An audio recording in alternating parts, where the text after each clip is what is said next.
The sex offender Larry Murphy has been released from Arbour Hill prison in Dublin. He'd served 10.5 years of a 15-year jail term for the rape and attempted murder of a woman in 2000.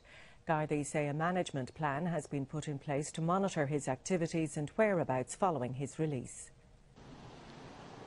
A taxi pulled up outside Arbour Hill prison, and at 17 minutes past 10 this morning, the convicted sex offender Larry Murphy walked out to be driven away. He had served every day he was supposed to of the 10.5 years from the 15 he was sentenced to with remission. He left a fit, strong, healthy 45-year-old man. He has some money but few friends. His family have disowned him. His wife has left him and taken their children.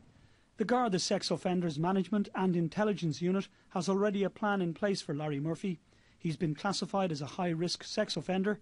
He must give the Gardaí his address within the next 7 days and his new one if he changes it. He must tell them if he wants to leave the country and give them his address abroad. Gardaí will visit him at least once a month, and any Garda who deals with him will file a detailed report. His file will be constantly updated to include his photograph, movements, activities and relationships. And Gardaí say any changes in his lifestyle or circumstances which cause concern will be noted and acted upon immediately.